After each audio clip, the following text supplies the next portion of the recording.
here. We'd had all of those experiences that we talked about before, and both of us got up and decided to walk down to the bathroom, which was maybe 100 feet that direction.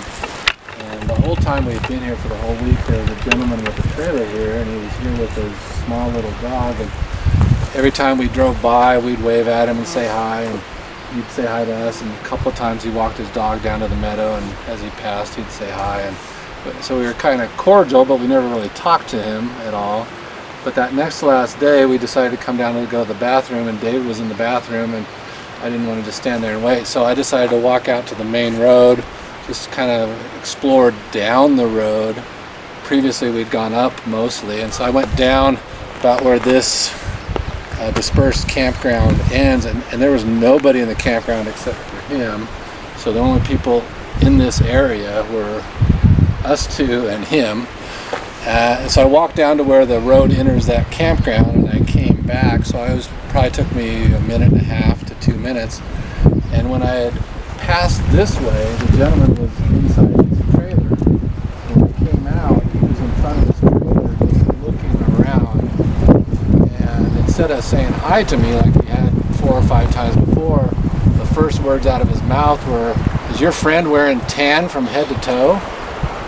And I had to think. I had no idea what he was wearing. I can't remember, couldn't remember at all. And I said, "I don't think so. And besides, he's in the bathroom." And he said to me, "Well, I saw you guys walk down to the bathroom, and I saw you walk up to the road, and so I sat down in my chair, and probably 10 seconds later, my dog is at the door scratching and barking and wouldn't stop." And he said, "My dog usually listens to my commands, and I say sit, and he goes and sits, and would not stop." So he said, "I got up to kind of calm my dog down, and I looked out the front window, and the creek is probably 100 to 150 feet beyond his campground." He said that he saw briefly something large and tan from head to toe walk from the creek area, and he assumed it crossed the road.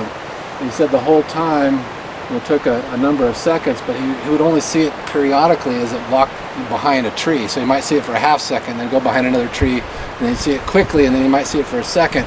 So he said he probably saw it for 2 or 3 seconds in that whole time, and then he said it walked up the road, and the first thing that came into his mind, and David's 6'4", he thought it was David dressed from head to toe in tan, and David got out of the bathroom, and clearly he wasn't head to toe in tan. And so we started talking to the guy and asking him, what he'd heard this whole time. And he started telling us about he heard a tree get knocked over or fall. He'd heard knocks. He confirmed what David had heard a couple nights before. He didn't really hear the samurai or Sierra sounds, but he heard all that commotion, things running through the edge of the meadow, and his distance from where it happened was about our distance, except we were on the other side of the meadow and he was here. So he confirmed that, and then he looked at us and he said, "I think I just saw Bigfoot." And that was kind of the end of the conversation. We looked around, he talked about how it went off that direction. We looked around, never found anything. So David missed it. Probably walked between the toilet where David was in his camp, and I missed it by walking down there by a minute or less probably, but we never saw Bigfoot.